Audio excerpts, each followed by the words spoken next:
నియోజకవర్గంలోని ప్రజలకు అందరికీ నమస్కారం. ఓటర్ల అన్నలకు ప్రజలకు నా నమస్కారాలు. ప్రజా సంఘాల అన్నలకు నా నమస్కారం. అందరూ ఏనుగు గుర్తుకే ఓటేసి మీ అమూల్యమైన ఓటేసి వేయించి గెలిపించాలని ప్రార్థన.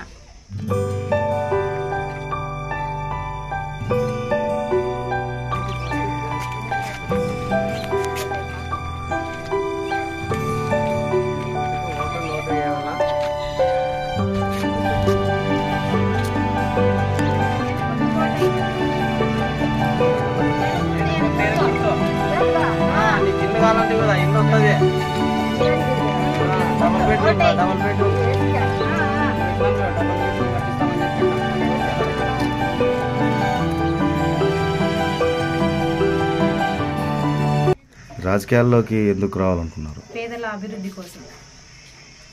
స్థలం లేని వాళ్ళకి స్థలము, ఇండ్లు లేని వాళ్ళకి ఇండ్లు, ఉద్యోగాలు, తర్వాత పడ్డది భూములు, తర్వాత మండలానికి చొప్పున కళ్యాణ మండపం, కాలేజీలు, మండలానికి చొప్పున ఒక కాలేజీ, అట్లా చాలా ఇంకా చాలా చేయాలి. బేసిక్గా గృహిణి, మీకు ఏ పరిస్థితుల్లో మీరు రాజకీయాల్లోకి రావాల్సి వచ్చింది?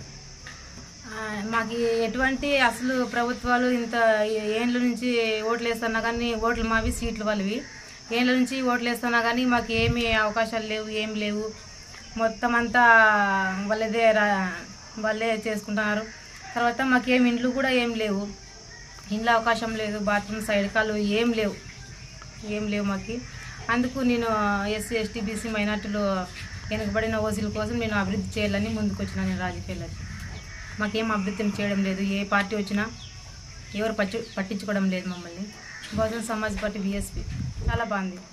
అంటే ఎలా అనిపిస్తుంది అంటే వేస్తామంటే చెప్పాము కానీ మనం గెలుస్తామో ఓడతామో కాదు ముఖ్యము. కానీ నేను రాజకీయాల్లోకి వచ్చి మా ఎస్సీ ఎస్టీ బీసీ మైనార్టీలందరినీ వెనుకబడిన ఓసీలందరినీ అభివృద్ధి చేయాలా అని నేను ముందుకు వస్తే నా వెనుకల కొంతమంది మళ్ళీ వస్తారంట. స్త్రీలు వంటింటికే మాత్రమే పరిమితం కాకుండా ఇట్లా ముందుకు రాజకీయాల్లోకి రావాలా, వాళ్ళు అభివృద్ధి కావాలా, కొత్త తరాన్ని ఎంచుకోవాలని. ఉన్న వాళ్ళంతా వైసీపీ పార్టీ నుంచి కావచ్చు, టీడీపీ పార్టీ నుంచి చాలా బలమైన అభ్యర్థులు, ఆర్థికంగా కూడా చాలా బలంగా ఉన్నారు. వాళ్ళని మీరు ఎదుర్కొనే శక్తి మీకుంది అనుకుంటారు? పేద అమ్మాయి ఎందుకు వచ్చింది రాజకీయాలని జనాలు కూడా చేస్తారు కూడా. వాళ్ళ కోసం నేను ప్రజల కోసమే ముందుకు వచ్చాను. ప్రజల్లోనే వాళ్ళ కష్టాలు, నిరంతరం కష్టాలు, వాళ్ళలోకి పోయి కష్టాలు తెలుసుకొని నేను దగ్గరుండి వాళ్ళ కష్టాలు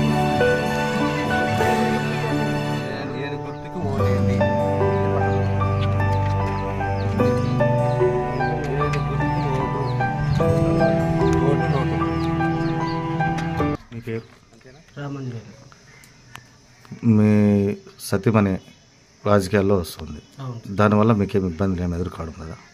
అయినా సార్ ఫోన్ కాల్స్ వచ్చినాయి, ఒత్తిడులు వచ్చినాయి, ఇతర కావాలని చెప్పేసి ఫోన్లు కూడా వచ్చినాయి, బెదిరించినారు.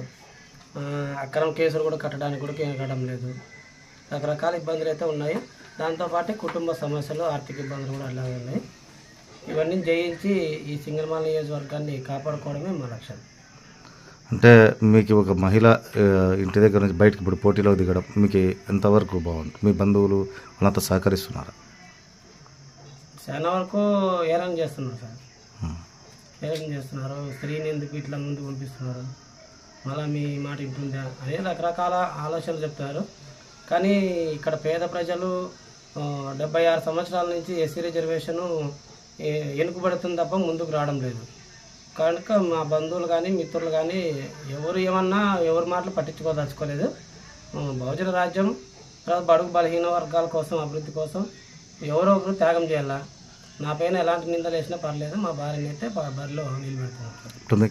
వాళ్ళ ప్రయత్నాలు వాళ్ళు చేసినారు నిన్నటి వరకు విత్డ్రా చేయాలని.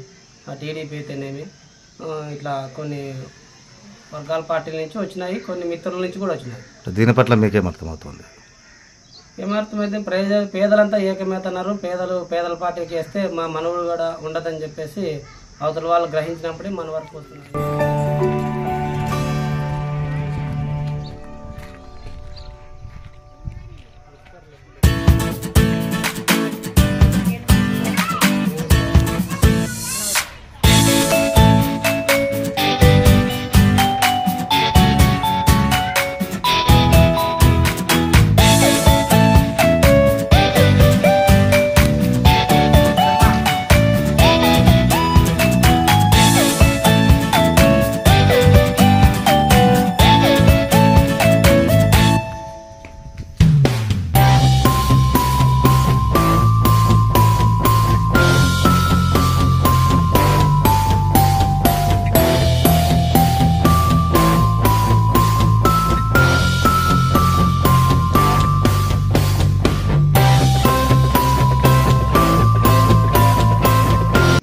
ఇటువంటి పరిస్థితుల్లో మీ కుటుంబ బాధ్యతలు నుంచి మీరు కొద్దిగా నెగ్లెక్ట్ చేసే అవకాశం ఉంటుంది. చాలా ఉంది. చాలా ఇంట్లో కూడా చాలా ఇబ్బందులు అయినాయి. కానీ మేము అయినా రాజకీయాల్లోకి రావాలనుకున్నాను. ఎన్ని ఇబ్బందులున్నా రాజకీయాల్లోకి రావాలని నేను ఆలోచించేది. పార్టీ ఫండ్ ఏమి లేదు, స్వయంగా మేమే కష్టపడి మా ఆయన